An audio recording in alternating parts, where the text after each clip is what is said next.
The real reason why you're in debt isn't because you're not making enough money, you're not saving enough, or that you're not budgeting. There actually might be a deeper reason as to why you're in debt, and it has very little to do with budgeting or not budgeting. And just maybe you've tried every budgeting trick in the book, apps, spreadsheets, whatever, and you're still in debt. And I know you don't need another save money and budget lecture. You already know that. So why are you still stuck? And so in this video, I'm going to unveil a deeper problem that has nothing to do with money, something you might not have considered or even imagined. And I feel uniquely positioned to share this with you, the hero of the story, as I've experienced the same feeling of being stuck in debt and being out of control when it comes to finances. By the way, I'm Sam Kwok, one half of the Kwok Brothers. I spent the last decade teaching and sharing financial concepts to help people make better decisions with finances as a certified credit counselor and a certified financial education instructor. But before we dive any further, we have to understand something very important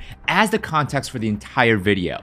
You see, as humans, we are constantly doing two things consciously and subconsciously.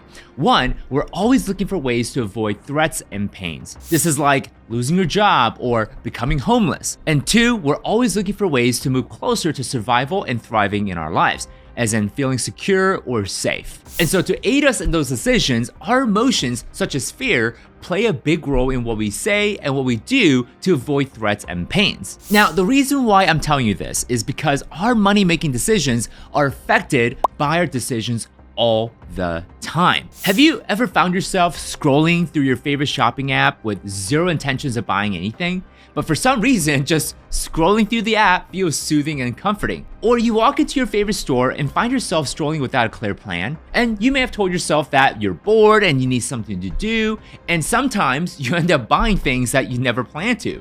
You might justify it by saying, well, it was on 30% sale, or I can say no, or I might need this one day, buy this now. If this is something you find yourself doing quite frequently, you might be engaged in something I called comfort spending.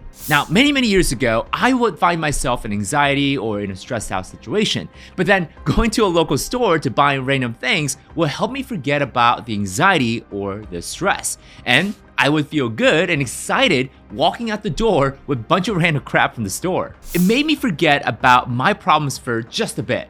And that good feeling is triggered by a hit of something called dopamine. A dopamine is a brain chemical that makes us feel good or rewarded for accomplishing something. And because it gives us the good feels, we are conditioned to do it over and over again. And this is why we get addicted to certain things. But here's the real problem. Not only did buying random things not solve the underlying anxiety or the problem I had, I bought stuff that I never truly needed. Basically spending money that I could have invested or earmarked for something more important. So buying random crap from the store just simply masked my anxiety temporarily, but I would find myself in the same stressful situation a few hours later. You see, everyone has a different way of coping with anxiety and stress. For me, spending money and buying random crap gave me a sense of control. And when we're fearful, we subconsciously take action or not take action to gain the feeling of control or figure out how to avoid or run away from the problem altogether. Because when we get the feeling of being in control, at least we feel that we can make the anxiety or stress go away. We feel less powerless about the situation. But this is just an illusion that we often create for ourselves. When you think about it, when are we really in control over anything? We don't even know if we're gonna wake up tomorrow morning, not to get morbid. But it's not just spending money aimlessly. Some people get the feeling of being in control, or they like to run away from their fear and anxiety by, gambling, medicating themselves with substances, or working ungodly amount of hours of work just to feel in control. All to mask the fear and anxiety that isn't going away, and comfort spending is just one of many ways that people pacify their anxiety and pain, but it's only temporary and the pain still persists. And so this might just be the real reason why you're stuck in debt. You might be spending money as a coping mechanism or a crutch to temporarily relieve anxiety, stress, or even boredom. So I'm here to tell you that just by recognizing this as a cause could be the first step towards solving the real underlying issue. A client of mine had a similar problem where she would feel the urge to spend money. She couldn't help it. It was as if she was fighting against herself. She would be overpowered by this feeling that she needs to go spend money and that she couldn't explain why. So later we found out that her underlying problem was loneliness. You see, her husband unfortunately had died a few months ago, and her adult children are living their own lives. They've moved on. So sadly, she didn't have much of a relationship where she could feel seen or heard. So she would use spending as a way to cope with her loneliness. I mean, she even later said that watching advertisement made her feel like someone at least resonated with her emotions. Now, the good news is she was able to connect with some amazing people and went through a beautiful healing journey, which ultimately led to healing and transformation even in her own finances as well. And so what's all too common about her story as well as mine is that comfort spending eventually leads to debt. It wasn't because neither of us had the latest and the best debt payoff strategy. It wasn't because neither of us wasn't making enough money or saving enough. I mean, I personally met supposed millionaires who would spend like crazy because of anxiety, stress, trauma, or loneliness. It's an uncontrollable urge fueled by emotion of fear, and fear is one heck of a powerful emotion that leads us to take action.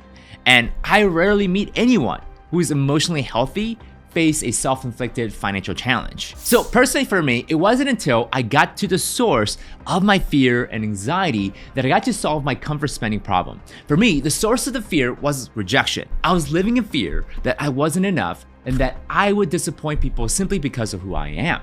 And because I was in a constant state of anxiety and fear, not only did it affect my financial decisions, but it also affected my relationships, my profession, and even my physical health. And once I dealt with the fear and anxiety, it no longer became difficult for me to budget, to follow a plan, and to make better decisions overall. You see, no amount of financial hacks or financial literacy is going to fix a deeper issue that you have. You're only going to be scratching the symptoms, not the root cause. So for me, the way that I overcame my fear and anxiety at the time was to stop believing in the lies that I made up for myself. So some of you already know this, that I have a faith background, I'm a Christian, I follow Jesus, and many of you share the same faith.